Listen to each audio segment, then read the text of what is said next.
Bonjour et bienvenue dans ce cours. Chapitre Variation et Extrémum. Dans ce chapitre, j'ai déjà fait plusieurs vidéos pour parler de la croissance, la décroissance, la monotonie d'une fonction définie sur un intervalle. On a étudié le tableau de variation. On a étudié les variations d'une fonction affine, les variations des fonctions de référence, fonction carré, fonction inverse, fonction racine carrée et la fonction cube. Si tu n'as pas encore vu ces vidéos, je te conseille d'aller les regarder en cliquant sur le lien en haut à droite. Dans cette vidéo, je vais faire la correction des exercices que j'avais laissés à faire dans la dernière vidéo que j'ai faite dans ce chapitre Variation et Extrémum. Ces exercices se basent sur les variations des fonctions de référence, les variations des fonctions carrées, fonction inverse, racine carrée et la fonction cube. Après avoir fait cette vidéo, je ferai une autre vidéo pour te parler de maximum, minimum d'une fonction définie sur un intervalle. Il s'agit des exercices suivants. Exercice 5. Comparer les nombres suivants sans calcul. Petit a, 2 au cube et 5 au cube. Petit b, moins 3 au cube et 11 au cube. Et petit c, moins 2,4 au cube et moins 5 demi au cube. Et on va corriger ensuite l'exercice 6, résoudre dans R les inéquations suivantes. Petit a, racine de x strictement inférieure à 4. Petit b, racine de x strictement supérieure à 7. Pour faire cet exercice, on a besoin de connaître les variations des fonctions de référence. La fonction carré, elle est décroissante sur l'intervalle moins l'infini 0. Elle est croissante sur l'intervalle 0 plus l'infini. La fonction inverse, elle est décroissante sur l'intervalle moins l'infini 0 exclu et décroissante sur l'intervalle 0 exclu plus l'infini.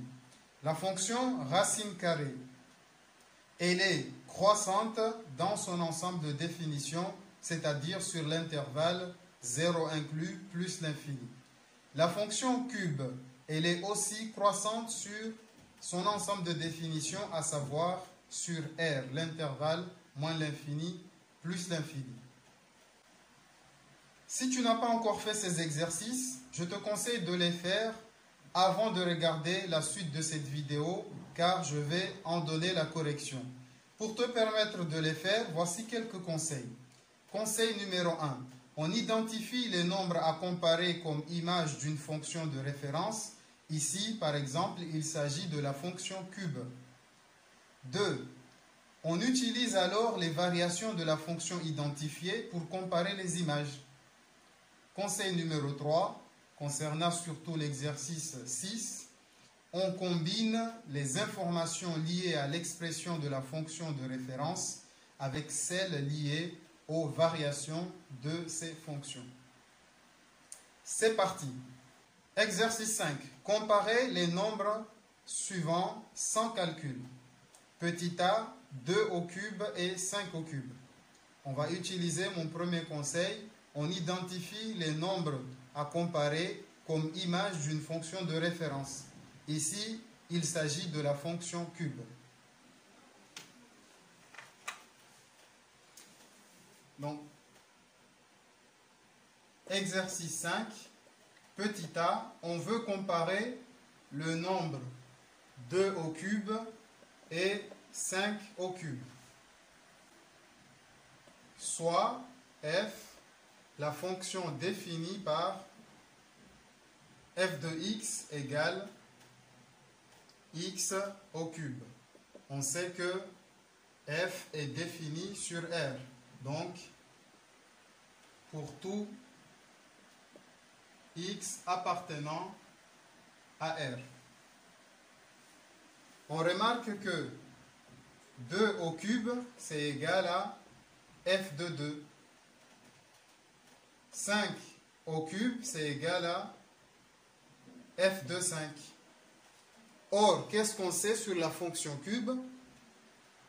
On sait que la fonction cube, elle est strictement croissante sur son ensemble de définitions.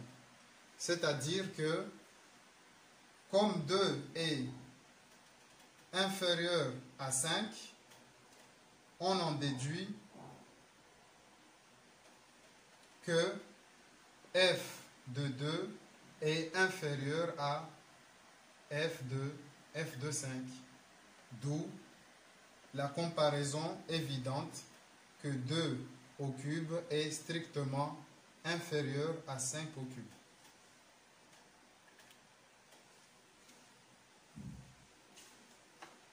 On procède de même pour le petit b et le petit c.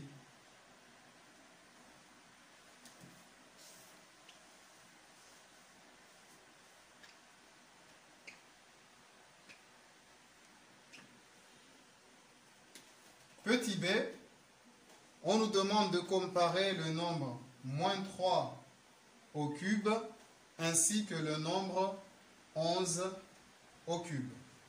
On considère la fonction cube définie sur R et on remarque que moins 3 au cube, c'est l'image de moins 3 par la fonction carré. 11 au cube, c'est l'image de 11 par cette fonction, la fonction carré. Or, qu'est-ce qu'on sait? F est croissante sur R. Car f, c'est la fonction cube. On sait que la fonction cube est croissante sur R. Donc, puisque moins 3 est inférieur à 11, on en déduit que f de moins 3 est inférieur à f de 11. Donc, moins 3 au cube est inférieur à 11 au cube. On passe maintenant à la dernière question, le petit c. On procède avec la même méthode.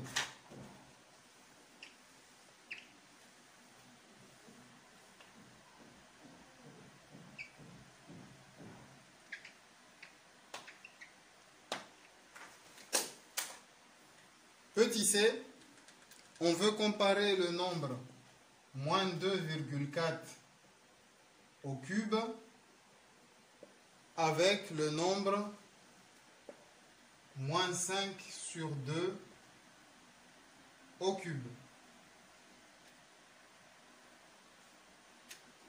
Pareillement, on considère la fonction f, qui est la fonction cube, définie sur R.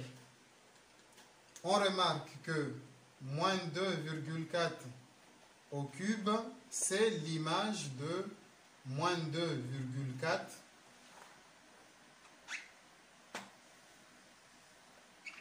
On remarque que moins 2,4 au cube, c'est l'image de moins 2,4 par la fonction f ici. Et aussi, moins 5,2 au cube, qui est égal à moins 2,5 au cube. La valeur décimale de 5 demi, c'est 2,5. Et c'est bien l'image par cette fonction cube de moins 5 sur 2.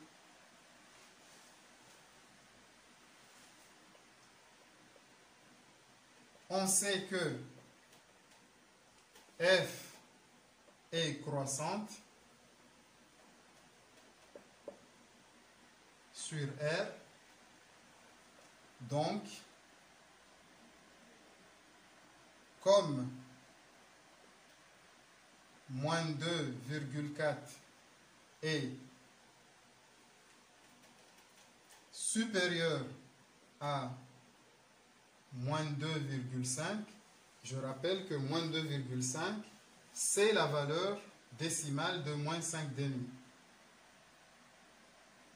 Donc, écrire moins 2,5 et écrire moins 5 demi, c'est la même chose. Moins 2,5 est plus petit que moins 2,4. On en déduit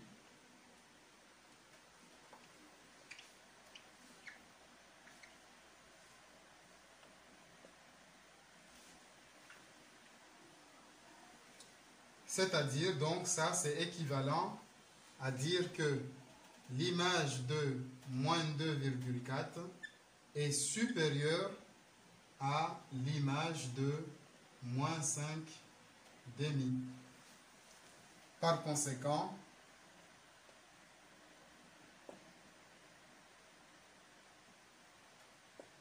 ainsi, moins 2,4 au cube est plus grand que moins 5 demi au cube. On a donc réussi à comparer ces nombres sans utiliser de calcul, sans faire aucun calcul, juste en se basant et en utilisant les variations des fonctions de référence, en l'occurrence ici, la variation de la fonction cube. On passe maintenant à l'exercice 6. Exercice 6. Résoudre dans R plus les équations. Résoudre dans R plus les inéquations suivantes. Petit a, racine de x strictement inférieure à 4. Petit b, racine de x strictement supérieure à 4. Ici, on va donc combiner les informations liées à l'expression de la fonction de référence. Ici, en l'occurrence, c'est la fonction racine carrée et celles liées aux variations. En utilisant ces deux outils, on va pouvoir résoudre cette inéquation.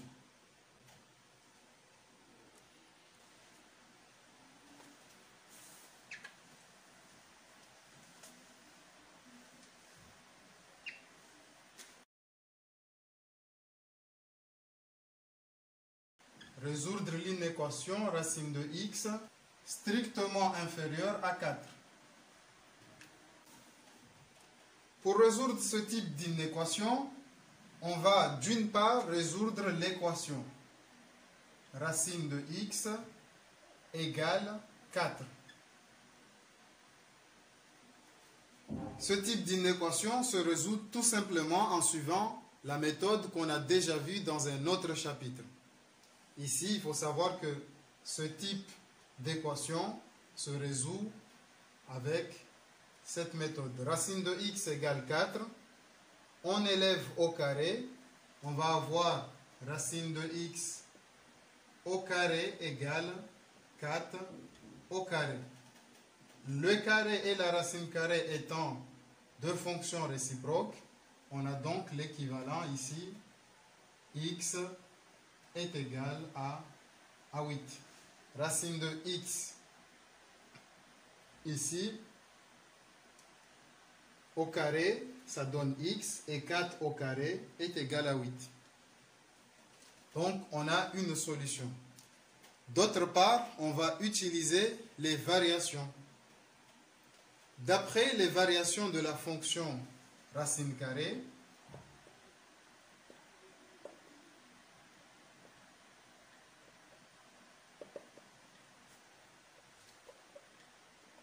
de la fonction racine carrée,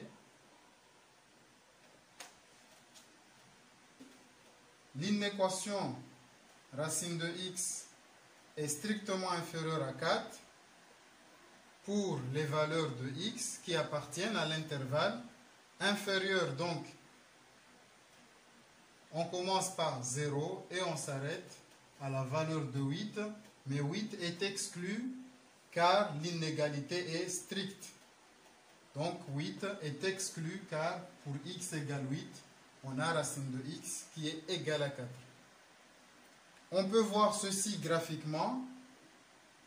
La fonction racine carrée a cette allure Donc, si je cherche les valeurs pour lesquelles la racine est inférieure à 4, je trace la droite ici. Ici, j'ai 8. 8. L'image de 8 par la fonction racine carrée, c'est 4.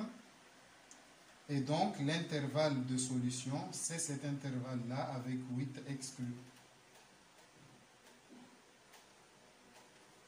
Cette inéquation a pour solution toutes les valeurs de x appartenant à l'intervalle 0,8. On peut le voir graphiquement, mais on le déduit tout simplement des variations de la fonction racine carrée. On passe maintenant au petit c.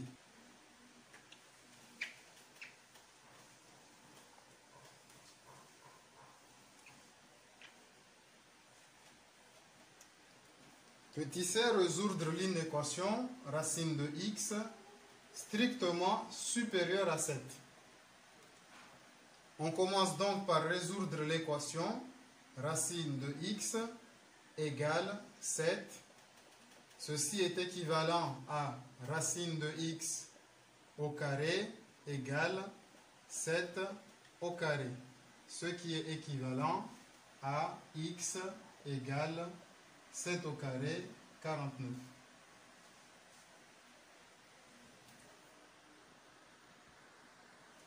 Une fois qu'on a déterminé la solution de cette équation, on se sert maintenant des variations de la fonction racine carrée. Donc, on en déduit que racine de x est supérieure à 7 pour x appartenant à l'intervalle 7, ici 49. 49 est exclu car l'inégalité est stricte jusqu'à plus l'infini. On peut observer cela graphiquement. La fonction racine carrée a cette allure. Pour quelle valeur on a les images qui sont plus grandes que 7? Je trace la droite qui passe par l'ordonnée 7. Ici, l'antécédent de 7, c'est 49.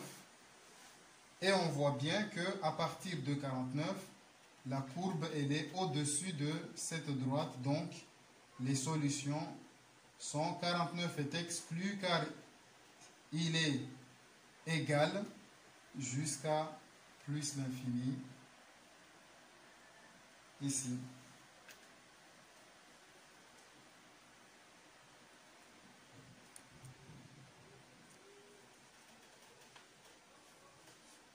On a fini ces deux exercices. Je te propose plusieurs autres exercices, les voici, pour que tu puisses t'entraîner et maîtriser cette notion de comparaison à partir des fonctions de référence. Tu as l'exercice 26, l'exercice 27, l'exercice 28, 29, 31, 32 et d'autres exercices que tu peux trouver dans le site internet cesamat.net qui est libre à toutes les personnes qui souhaitent s'exercer sur les mathématiques.